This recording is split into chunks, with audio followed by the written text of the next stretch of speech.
kekerasan bisa teratasi ataupun diminimalisir gitu ketika orang-orang sadar bahwasanya aku manusia, kamu pun manusia gitu, mereka pun manusia, kita memiliki hak yang sama gitu.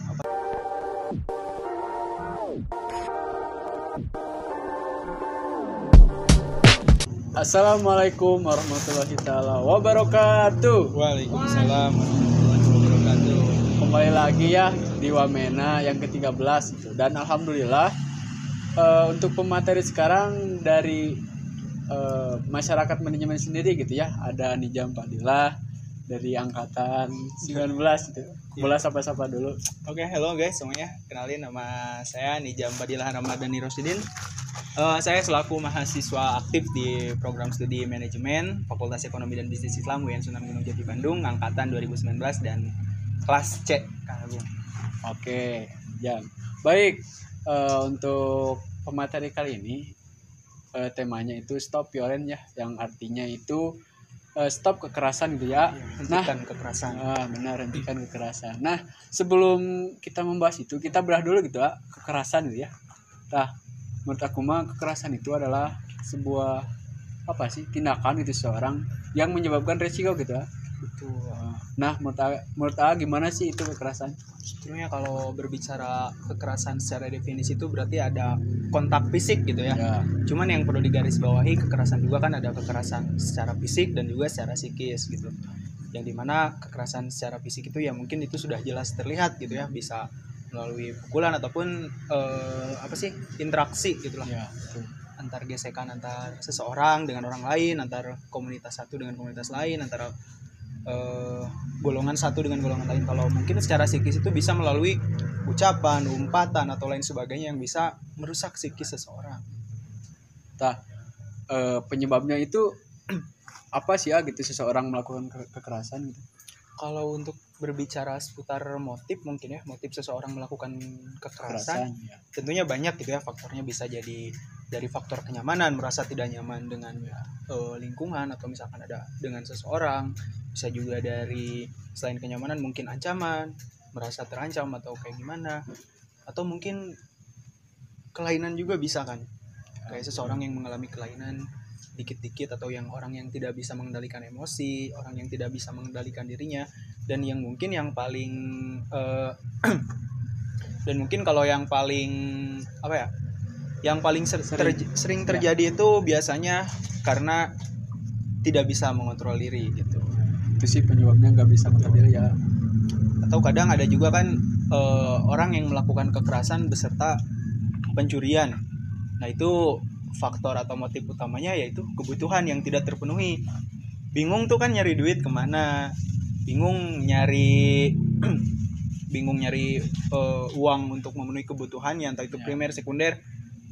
Bingung tuh harus kayak gimana, akhirnya memilih jalan yang instan, misalkan melakukan begal, pencurian, jambret yang memang disertai dengan kekerasan seperti itu. Nah, terkait perlakuan tadi gitu, nah kan kita tuh seorang laki-laki ya. Iya. Nah, apabila gitu ada kekerasan, nah kita tuh dibalasnya sama kekerasan lagi gitu, atau apakah itu menurut cara terbaik atau bukan gitu? Kalau berbicara laki-laki gitu ya, kekerasan dibalas kekerasan seperti itu Kang. Kalau untuk kekerasan dibalas kekerasan, kalau untuk spontanitas di waktu tersebut gitu ya, kadang kan orang tuh membalas kekerasan tuh ada yang disengaja dan tidak. Kayak misalkan refleks, ketika misalkan Kang Agung nonjok saya kadang kan bisa refleks aja nonyok balik, karena mungkin itu lebih ke bisa di bawah alam bawah sadar ataupun di bawah kesadaran. Kalau misalkan di alam bawah sadar ya mungkin bagaimana lagi gitu kan. Cuman untuk alam bawah sadar sendiri kan kita bisa mengendalikannya dengan membiasakan diri dengan kesadaran, dengan penuh kesadaran, sehingga pada akhirnya kalau berbicara cara terbaik atau tidak, mungkin kita kan hidup di negara hukum gitu ya. Ketika ada orang yang melakukan kekerasan, kita alangkah baiknya mungkin kita bisa melalui prosedur hukum yang memang itu sudah diatur gitu dalam perundang-undangan tentang pelecehan, tentang kekerasan dan lain sebagainya, meskipun kita belum tahu gitu ya hasilnya nantinya kayak gimana melalui prosedur hukum ini. Cuman kalau berbicara ini cara terbaik atau bukan, menurut saya masih banyak kok cara yang lebih baik, misalkan melalui komunikasi, mediasi, menanyakan kenapa sih gitu ya, motif atau apa segala macamnya lah, bisa diselesaikan dengan cara yang lain. Cuman balik lagi karena kita juga manusia gitu, yang dimana manusia itu kadang apa ya, tidak bisa mengontrol diri gitu. Kadang kita juga meskipun sabar itu tidak ada batasnya gitu ya, tapi tetap saja gitu kan kita juga kadang kesulitan gitu. Makanya untuk mengantisipasi hal tersebut, untuk kita tidak membalas dengan kekerasan kembali, ya mungkin membiasakan diri untuk, ya mungkin kalau dalam Islam memaafkan, bisa seperti berarti belajar dulu untuk merendah hati gitu ya. Iya, bukan berendah hati bisa, cuman lebih ke ya meminimalisir lah gitu, meminimalisir terjadinya. Kan kalau kekerasan dibalas kekerasan berarti bisa jadi jatuhnya balas dendam lagi. Karena meskipun kalau menurut logika formal atau logika apa ya saya lupa, A sama dengan A, berarti kekerasan dibalas kekerasan itu mungkin boleh selama takarannya masih sama gitu. Gak mungkin kan Kang Agung nonjok, saya bacok gitu kan, ataupun sebaliknya ya mungkin bisa dengan cara yang lebih persuasif lagi lah gitu. Itu mungkin cara, kalau berbicara cara yang baik gitu. Karena kalau berbicara tentang kebaikan ya berarti harus dengan hal yang baik, seperti itu Kang Agung. Karena kekerasan menurut saya jatuhnya lebih ke negatif gitu, bisa lebih menjerumus kepada negatif, meskipun ada mungkin variabel-variabel lain yang bisa mengafirmasi bahwasanya kekerasan itu adalah hal positif, seperti mungkin peperangan meskipun menimbulkan hal negatif, tapi itu kan ya bisa diminimalisir lah gitu, hal-hal seperti itu. Nah, dari tadi tuh Anijam bilang tuh ada kekerasan fisik ya, sama psikis gitu. Nah, keras mana gitu sih? Menurut aku mah kan sekarang lagi viral tuh ya, Lesti sama Rizky Bilar kan itu KDRT gitu termasuknya ya. Kan ke psikis ya gitu, yang mana menjawabkan apa namanya trauma lah, tidak percaya diri lagi lah. Menurut Anijam lebih kemana sih gitu? Kalau menurut aku antara fisik dan psikis seseorang ataupun mental seseorang gitu ya. Kalau yang paling dampaknya paling apa ya, paling signifikan gitu menurut aku fisik. Kenapa? Karena kalau psikis doang ya yang kenanya psikis gitu. Meskipun kalau dibandingin itu dikomparasiin, keduanya tetap sama sih, seimbang gitu, karena memberikan impact yang nantinya berkelanjutan kepada orang tersebut. Kayak misalkan gitu ya, fisik, seseorang dibully nih, si Atu dibully di sekolahnya, dengan fisik itu kan secara tidak langsung mengikis psikisnya juga gitu, mentalnya juga kena karena bulian tersebut. Berarti dua aspek tersebut kena dong. Kalau misalkan yang kenanya psikis doang, kita melakukan bullying secara mulut gitu ya, secara tidak langsung tanpa ada kontak fisik gitu. Nah itu juga bisa menimbulkan impact yang lebih jauh gitu ya, dampak yang lebih jauh ke orang tersebut. Bisa ya yang paling mungkin hasil akhir dari kekerasan secara tidak langsung tersebut ya bisa berujung kepada bunuh diri atau lain sebagainya. Ada orang yang kan melukai diri atau sebagainya gitu. Itu kan impact dari mental yang terkikis gitu, mental yang tidak kokoh. Ya mungkin kalau dibandingin mana yang lebih berpengaruh terhadap orang tersebut, yang paling parah ya menurut aku dua-duanya juga parah. Cuman kalau dibandingin ya mungkin fisik. Gitu. Nah sebelum ke pertanyaan selanjutnya, ngopi dulu atau? Boleh. Di mana itu ya? Kopi Jingga. Ya. Datang ya gitu ke sini. Ya buat teman-teman semuanya, pokoknya yang pengen ngopi, nongkrong untuk mahasiswawin atau mahasiswa manapun itu, jangan lupa sempetin nongkrong ke Kopi Jingga. Yang lokasinya di mana? Cirengkrang 1 nomor 2. Oke, Jalan Cirengkrang 1 nomor 2 guys. Langsung datang aja ke Kopi Jingga. Selain harganya murah, terjangkau juga nyaman gitu, tempatnya nyaman, terus sajiannya juga enak-enak ya Kang. Menunya lengkap juga. Lanjut ya. Nah, menurut A gitu, kenapa gitu ya sekarang ini kekerasan banyak terjadi pada kelompok minoritas?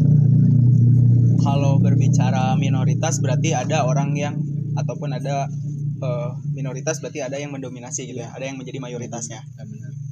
Mayoritas terhadap minoritas, ataupun orang yang dominan terhadap yang tidak memiliki pengaruh gitu ya. Kalau berbicara minoritas ataupun mayoritas, biasanya orang yang ataupun mayoritas ini melakukan kekerasan terhadap ataupun intimidasi terhadap yang minoritas ini tentunya dikarenakan yang pertama mungkin mayoritas merasa dirinya lebih mampu, lebih kuat, lebih memiliki power ataupun lebih memiliki kuasa pastinya dong ya. Sehingga bebas melakukan apapun yang diinginkannya terhadap kaum minoritas ini. Karena memang sering terjadi gitu ya, kekerasan pun faktor utamanya tuh ya karena orang yang melakukan ataupun orang yang memulainya itu adalah orang yang memiliki pengaruh lebih. Ataupun kelompok orang, golongan orang yang memiliki pengaruh lebih daripada lawannya gitu. Sehingga mungkin banyak kasus-kasus kayak mungkin yang sering show up di media itu kasus intimidasi terhadap orang-orang muslim gitu ya, yang dimana seperti di Rohingya, di Uighur, di negara-negara yang orang muslim menjadi minoritas gitu ya, yang dimana mereka tuh kadang diintimidasi, dibatasi untuk beribadah dan lain sebagainya. Itu terjadi karena apa? Karena orang mayoritas ataupun orang yang mendominasi di negara tersebut ya mereka memiliki wewenang gitu, sedangkan lawannya tidak. Ataupun orang yang melakukan bullying misalkan ataupun melakukan intimidasi terhadap orang lain itu karena orang yang diintimidasinya tidak memiliki pengaruh, tidak memiliki power yang lebih, sedangkan orang yang menjadi pelakunya itu memiliki power yang lebih. Kayak misalkan kasus Lesti, kenapa sih biasanya KDRT itu yang sering terjadinya tuh pelakunya pasti suami bukan istri? Karena mungkin laki-laki memiliki kuasa lebih memiliki kekuatan yang lebih gitu. Meskipun pada akhirnya laki-laki dan perempuan juga sama kan ya, memiliki power ataupun kekuatan yang, cuman mindset yang ada di orang-orang kita tuh, di orang-orang Indonesia tuh kadang laki-laki tuh memiliki kemampuan yang lebih gitu dari perempuan, sehingga laki-laki kadang melakukan hal yang sewenang-wenang terhadap perempuan, kayak misalkan pelecehan seksual kalau di luarnya kan. Karena jarang kan kita mendengar gitu ada perempuan yang melecehkan laki-laki dilaporkan gitu lalu viral. Itu sangat jarang, tapi lebih sering laki-laki yang melakukan pelecehan seksual terhadap perempuan. Karena balik lagi, kenapa yang mayoritas ataupun yang minoritas selalu menjadi korban, selalu diintimidasi? Karena seperti itu, karena merasa yang mayoritas ataupun orang yang mendominasi itu lebih memiliki kekuatan yang lebih. Cuman yang perlu dihati-hatikan adalah revolusi itu terjadi dari orang-orang yang ataupun orang-orang minoritas yang memiliki kesadaran. Karena bisa saja orang-orang minoritas tersebut makin karena mereka sadar semuanya memperjuangkan hak-haknya, bisa jadi terjadilah revolusi seperti itu. Nah, lanjut menurut pandangan gitu, apa yang terjadi alasan seseorang takut melaporkan sebuah tindakan kekerasan sampai beberapa bulan kemudian atau bahkan bertahun-tahun baru terungkap? Berarti jadi tersembunyi gitu. Biasanya orang-orang yang menjadi korban gitu ya takut untuk melaporkan tindak kekerasan yang dialaminya. Itu biasanya tentunya berbagai faktor gitu ya. Nah ini nih berkorelasinya karena tadi yang kekerasan secara fisik dan psikis gitu ya. Yang dimana secara fisik itu mempengaruhi psikis juga, sehingga impactnya orang tersebut malu ataupun takut. Itu kan, tapi faktor yang paling signifikan tuh ya ketakutan. Takut misalkan karena tadi ya orang yang menjadi pelaku tuh biasanya memiliki power ataupun kekuatan yang lebih. Takut terhadap ancamannya, takut ketika dilaporkan setelah dia melaporkan mengalami intimidasi selanjutnya ataupun mengalami kekerasan ataupun pelecehan yang selanjutnya gitu. Itu kan yang menjadi ketakutan ketika dia melapor, ataupun ketika dia menjadi korban, misalkan korban pelecehan ataupun korban bullying, pasti dia malu dong dengan dirinya. Bahwasanya mungkin aku sudah dinodai atau kayak gimana gitu Kang Agung. Ketakutan dalam dirinya, kemaluan dalam dirinya gitu. Jadi malu untuk show up ke depan umum. Sedangkan ketika kita melaporkan tidak menutup kemungkinan bahwasanya akan ada media yang mengangkat tentang berita tersebut ataupun kasus yang dialaminya, sehingga itu yang menjadi ketakutan ataupun malu gitu. Malu ya.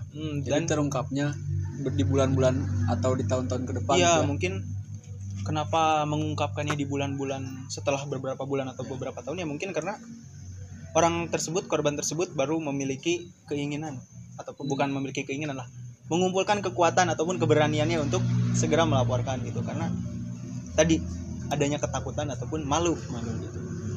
Soalnya kan ntar akan ada pandangan sosial kepada orang tersebut gitu. Pandangan yang mungkin bisa jadi positif ataupun negatif gitu ya.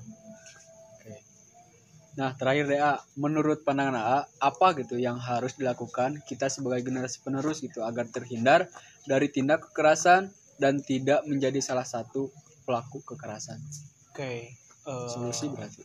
Kalau untuk terhindar dari kekerasan, kita tidak pernah tahu gitu ya kapan ada kekerasan menimpa terhadap kita. Mungkin kita hanya bisa menghindari mungkin dengan penuh kesadaran atau lain sebagainya. Kalau untuk terhindar menjadi pelaku, ya kita belajar untuk memanusiakan manusia gitu, yang dimana tindak kekerasan ini tentunya kita objek ataupun korbannya tentunya manusia juga kan ya. Masa kita tidak memanusiakan manusia gitu. Kita belajar memanusiakan manusia dengan mungkin ketika ada masalah atau apapun itu kita lakukan mediasi, komunikasi dengan cara-cara yang baik gitu, Agung. Sehingga kekerasan bisa teratasi ataupun diminimalisir gitu ketika orang-orang sadar bahwasanya aku manusia, kamu pun manusia gitu. Mereka pun manusia. Kita memiliki hak yang sama gitu. Apalagi kita hidup di negara yang negara yang luas gitu, negara yang budayanya ada banyak, terus dikatakan bahwasanya kita tuh bineka tunggal ika, berbeda-beda namun tetap satu, sehingga toleransi terus saling menerima itu kunci utamanya gitu, sehingga ketika ada problem apapun, masalah apapun, kita bisa selesaikan dengan cara yang baik-baik gitu, tanpa harus adanya kekerasan. Kuncinya satu, Kang, kesadaran. Bahwasanya kita itu sama manusia loh gitu. Ya. Oke. Nah, itu aja mungkin ya terkait pembahasan stop violence. Nah, sekarang gitu dibuka gitu ya sesi tanya jawabnya. Buat yang nonton boleh gitu ya. Kalau mau bertanya. Aku mau bertanya. Ya, boleh. Gimana kali, Pak? Ya, aku mau bertanya. Kan ini ya, ada beberapa orang, mungkin kebanyakannya cewek gitu ya. Kalau ini kekerasan berarti, nah ada yang menganggap kalau misalkan ngomong kasar, orang ngomong kasar teh itu apa sih, keras, melukai hati gitu. Okay. Nah kayak gitu. Nah terus tapi ada pandangan orang lain juga yang nganggap kayak gitu teh biasa aja gitu. Biasa aja, lebay kayak gitu, cuman kayak gitu doang, cuman dibilang kasar doang gitu, masa harus baper gitu. Tapi kan nggak semua orang bisa anggap itu teh biasa aja gitu. Nah terus ini menurut Kanizam, hal-hal seperti itu teh masuk juga ke dalam kekerasan atau enggak sih? Nah terus menghadapi hal yang seperti itu harus kayak gimana? Mungkin jangankan perkataan kasar mungkin ya, karena ada sebagian orang ataupun ada orang yang ketika dibentak dengan intonasi omongan yang keras gitu, itu sudah melukai hatinya gitu. Tidak hanya dengan ucapan keras gitu, baru dibentak doang tuh ada aja gitu orang yang sudah terlukai hatinya. Nah mungkin ini berarti berbicara tentang etika, betul nggak sih? Nah terus kalau nggak salah di dalam psikologi kolektif itu ada yang namanya determinasi budaya, yang dimana determinasi budaya itu berbicara tentang budaya atau lingkungan sekitar yang mempengaruhi psikologi seseorang, individu seseorang. Makanya kenapa tadi ada perspektif yang menyebutkan bahwasanya berkata kasar itu adalah hal yang biasa, sedangkan di sisi lain ada yang berbicara ataupun beranggapan bahwasanya berkata kasar itu tidak etis karena bisa melukai hati seseorang. Nah, sehingga ini tuh berbicara tentang etika. Makanya ada salah satu ilmuwan, mungkin saya lupa namanya, berbicara bahwasanya tidak ada yang namanya etika universal, karena etika dari satu kelompok dengan kelompok yang lain itu berbeda. Betul nggak? Betul, karena misalkan kebiasaan ataupun etika di orang-orang Bandung dengan orang Garut beda dong, orang Indonesia dengan orang Barat beda dong. Ketika di Barat kita berbicara dengan yang lebih tua memanggil nama pun tidak masalah dong, tapi ketika di Indonesia mungkin itu bisa menjadi kurang etis seperti itu. Nah makanya hal-hal seperti ini tuh sebetulnya bisa diminimalisir dengan proses adaptasi dari kita gitu. Kita harus bisa membaca lingkungan kita. Seperti apa sih lingkungan di sini tuh? Karena kan kita tidak bisa memukul rata semua orang dengan sikap yang sama, dengan penyikapan dari kita yang sama. Ada orang yang bisa diajak ngobrol kasar, ada yang tidak, ada orang yang bisa diajak ngobrol keras, ada yang tidak. Makanya kita lihat dari individu ataupun lawan bicara kita gitu, ataupun lingkungan kita. Makanya kita tuh selain harus memiliki kesadaran, harus bisa beradaptasi dengan cepat ataupun harus adaptif dengan lingkungan sekitar kita gitu, agar kita pun bisa memposisikan diri kita. Apakah kita harus dengan sopan santun ataupun dengan bahasa yang lembut, atau harus berbicara dengan keras, atau ini harus bisa menempatkan lah seperti itu. Sama-sama Teh Alifah. Barangkali dari teman-teman ada yang mau bertanya lagi? Aku pengen nanya. Iya, boleh. Oke, izin bertanya ya kepada Nizam ya namanya. Iya. Oh, ya. Nizam. Pengen bertanya, kita setuju gitu bahwa kesetaraan gender adalah sederajatnya antara laki-laki dan perempuan. Nah, pertanyaan saya yaitu saya menganalisis di sini tuh ada studi yang dilakukan oleh Indonesia Judicial Research Society dan International NGO Forum on Indonesian Development ya pada 2020. Di sini menunjukkan ada 33% laki-laki dan 67% perempuan yang mengalami kekerasan seksual. Nah, ini bisa dibilang konkret ya. Ya, betul. Datanya juga gitu. Nah, pertanyaan saya, kenapa media di Indonesia sering menggaungkan daripada kekerasan seksual kepada wanita gitu. Tapi tidak yang laki-lakinya gitu. Ya, sedangkan laki juga memiliki hak untuk bisa mengajukan hal tersebut ketika mengalami kekerasan. Nah, tanggapan dari saudara Nizam nih bagaimana dengan perihal itu gitu. Karena tidak bisa dipungkiri juga gitu. Kita memiliki sederajat yang sama antara laki-laki dan perempuan gitu. Nah, mungkin itu yang bisa saya pertanyakan kepada saudara Nizam. Betul. Oke, makasih. Oke, dari Kang Lut itu pertanyaannya, ketika ada kesetaraan gender, tapi kenapa gitu ya? Yang selalu di-up oleh media itu berita seputar pelecehan terhadap perempuan, tapi tidak dengan laki-lakinya gitu ya. Karena tidak menutup kemungkinan bahwasanya laki-laki pun ada yang dilecehkan oleh perempuan gitu. Nah, mungkin di sini saya pernah melihat salah satu postingan yang dimana ada seorang laki-laki yang diculik oleh perempuan lalu dilecehkan gitu. Dan ketika saya melihat komentar-komentar dari netizen gitu, di situ malah netizen tuh memberikan statement alhamdulillah rezeki gitu, ada lain sebagainya, harusnya bersyukur dan lain sebagainya. Nah, ini tuh kadang apa ya? Justru saya agak miris gitu lihatnya. Ketika perempuan yang dilecehkan justru semuanya langsung bersuara, semuanya mengambil tindakan bahwasanya itu tuh yang dilakukan itu adalah sebuah pelecehan. Tapi ketika ada laki-laki yang dilecehkan, malah diketawain lah, diledek lah, dianggap sebagai itu adalah rezeki gitu. Terus juga dianggap juga kebohongan gitu. Iya, kadang dianggap juga kebohongan. Padahal kan betul gitu tadi bahwasanya ketika berbicara kesetaraan gender, maka kita semua itu memiliki hak dan kewajiban yang sama.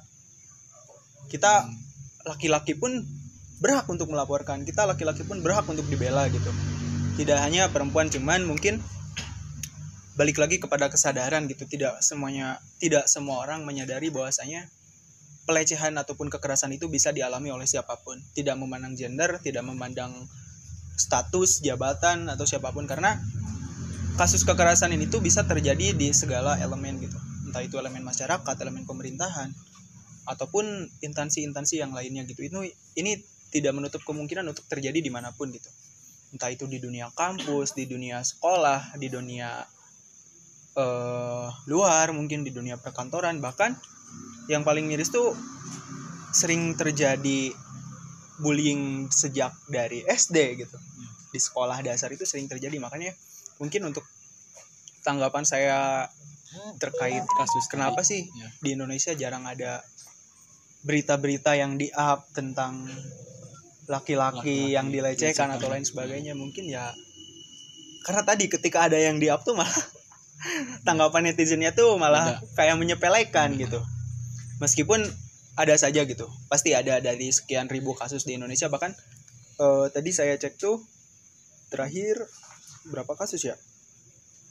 Ya hilang guys, bentar. Yang tadi saya cek tuh dari tahun 2000 per tahun 2021 kasus kekerasan yang terjadi di Indonesia tuh mencapai 11.952 kasus kekerasan. Dan ini tuh dan yang paling banyak mengalaminya itu adalah anak-anak sebanyak 7.004 kasus. Itu mungkin update di tahun 2021 gitu ya teman-teman. Sehingga mungkin kita untuk orang-orang yang sadar untuk memanusiakan manusia, alangkah baiknya gitu mulai menyadarkan orang lain juga gitu bahwasanya kekerasan itu bisa bukan bisa sih, kekerasan itu terjadi, jangan sampai terjadilah gitu. Terus tadi untuk yang kesetaraan gender, mungkin kalau pandangan saya semua orang memiliki kewajiban yang sama, semua orang memiliki hak yang sama gitu. Oke, ada pertanyaan lagi? Ada yang bertanya dari penonton online ya. Dari username Rahmadiani_Z. Pertanyaannya, bagaimana menurut Anizam atas tindak kekerasan atau penganiayaan yang mengatasnamakan agama? Penganiayaan yang mengatasnamakan agama. Ya. Oke. Sebetulnya mungkin di sini kekerasan yang dimaksudnya itu kekerasan yang tiba-tiba ngegebukin orang atas dasar agama seperti itu ya, ataupun melakukan kekerasan kepada sekelompok orang dengan dalih agama. Setahu saya agama-agama manapun semuanya mengajarkan kebaikan gitu. Ya mungkin jikalau seperti yang terjadi di Rohingya, di Uighur, di negara-negara minoritas muslim gitu ya, karena yang saya lihat mungkin intimidasi terhadap orang muslim itu seperti di Rohingya tuh awal mula dari kekerasan ataupun intimidasi yang dilakukan oleh pemerintah terhadap orang muslim yang ada di daerah Rohingya itu dimulai dari gesekan agama. Misalkan kalau di Rohingya itu kan ataupun di agama sebelah tuh ada yang beranggapan bahwasanya sapi itu harus dimuliakan, sedangkan di Islam sapi itu menjadi hewan kurban. Nah, itu kan gesekan-gesekan yang memang menimbulkan percikan konflik antar agama. Mungkin kalau untuk orang-orang yang melakukan kekerasan atas dasar ataupun dengan dalih agama, menurut aku, setahu aku gitu ya, dengan keterbatasan ilmu pengetahuan aku, mungkin itu kurang relevan sih gitu. Kalau pandangan aku ya, dengan keterbatasan keilmuan aku mungkin, karena aku pun tidak mempelajari semua agama, cuman setahu aku semua agama mengajarkan kebaikan. Ketika ada kekerasan yang dilakukan tanpa dalil ataupun dasar yang jelas dengan membawa agama yang dibawanya, mungkin itu menurut aku pelakuan yang tidak sepatutnya untuk dilakukan seperti itu, Teh Rahmadiani. Oke, gitu. Nah, mungkin itu aja ya yang kami sampaikan gitu. Nah, ada kesan closing statement ya. Oke, kalau untuk closing statement dari mungkin closing statement dari aku ya, dari saya Nizam, tentunya kekerasan ini tuh bisa diminimalisir ataupun bisa dicegah oleh semua elemen masyarakat, entah itu pemerintahan, instansi manapun, pokoknya oleh semua orang lah gitu ya. Ini tuh bisa dicegah dengan tentunya proses kesadaran, karena kalau dari salah satu psikolog yang berbicara tentang 3 principle yang bisa mempengaruhi psikologi seseorang tuh ada 3 bagian gitu. Yang pertama ada id, ego, dan superego. Yang dimana id itu adalah hasrat kita sebagai makhluk hidup, tidak memandang etika, tidak memandang apapun itu. Jadi seperti hasrat, seperti hewan lah yang ada dalam diri kita. Dan kadang orang itu melakukan kekerasan karena hasrat itu. Dan yang kedua ada ego. Ego itu dimana proses filterisasi kita menentukan benar dan salah, baik dan buruk. Itu proses yang ada dalam ego kita. Dan yang terakhir itu ada yang namanya superego, yang dimana superego itu adalah sebuah instansi ataupun sebuah budaya lingkungan yang membentuk diri kita, yang memberitahu kepada kita, yang memberikan aturan kepada kita tentang benar dan salah, baik dan buruk, seperti itu. Sehingga 3 variabel ataupun 3 bagian yang ada dalam psikologi ataupun diri seseorang ini tuh harus dimaksimalkan, harus dioptimalkan agar 3-tiganya bekerja, sehingga tidak hanya dirinya saja yang bekerja, mungkin hasrat hewaninya seperti itu. Mungkin biar kita pun tahu gitu ketika kita mau berbuat sesuatu tuh ini tuh salah atau benar nggak sih, seperti itu Kak. Oke, mungkin itu aja ya teman-teman terkait Wamena yang ke-13. Mungkin kami cukupkan sekian. Terima kasih yang sudah menonton. Sekian. Wassalamualaikum warahmatullahi taala wabarakatuh.